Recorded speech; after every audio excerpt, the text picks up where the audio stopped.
Welcome to Sinha commerce classes. आज के इस वीडियो में हम लोग जानेंगे कि जो आपका चेक है क्या है, चेक है, और जो डिमांड ड्राफ्ट है जिसको हम लोग शॉर्ट फॉर्म में बोलते हैं डीडी, वो कितने मंथ तक आपका वैलिड होता है।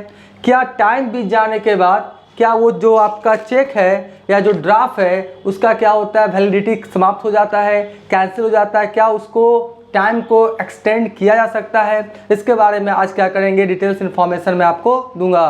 राइट, तो सबसे पहले सवाल उठता है कि जो आपका चेक है या जो आपका डिमांड ड्राफ्ट है वो कितने मंथ तक वैलिड होता है।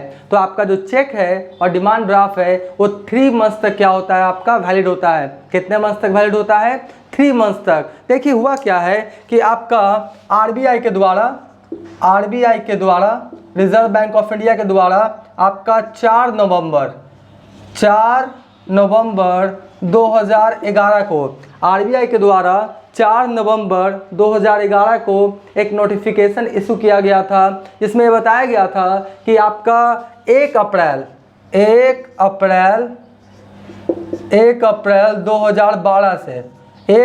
2012 से जो आपका चेक है या जो डिमांड ड्राफ्ट है वो 3 मंथ तक के लिए क्या रहेगा, आपका वैलिड रहेगा। 1 अप्रैल 2012 से मतलब आपका जो आपका चेक है या जो आपका डिमांड ड्राफ्ट है वो कितने मंथ तक वैलिड रहेगा, आपका 3 मंथ तक। कितने मंथ तक वैलिड रहेगा? 3 मंथ तक। और आपका 1 अप्रैल 2012 से पहले, 1 अप्रैल 2012 से पहले जो आपका चेक या डिमांड ड्राफ्ट होता था वो 6 मंथ के लिए क्या होता था, वैलिड होता था।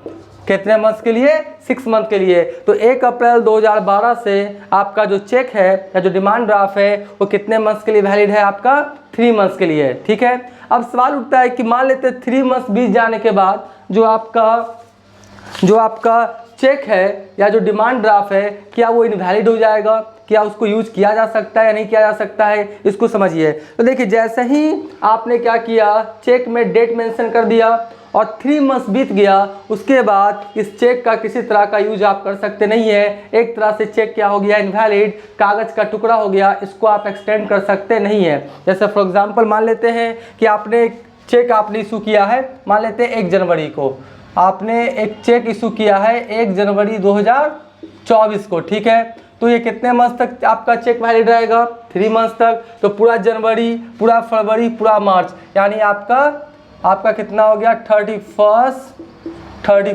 मार्च 2024। ठीक है, आपका क्या हुआ, एक आपने चेक इशू किया है कब, 1 जनवरी 2024 को, तो पूरा जनवरी, पूरा फरवरी, 31 मार्च, यानी 1 जनवरी को आपने अगर चेक को इशू किया है तो 31 मार्च 2024 तक वो चेक वैलिड रहेगा। उससे आप ट्रांजेक्शन वगैरह कर सकते हैं, किसी तरह का कोई दिक्कत नहीं है, बैंक में जाके पैसा वगैरह आप विड्रॉवल कर सकते हैं। लेकिन 1 अप्रैल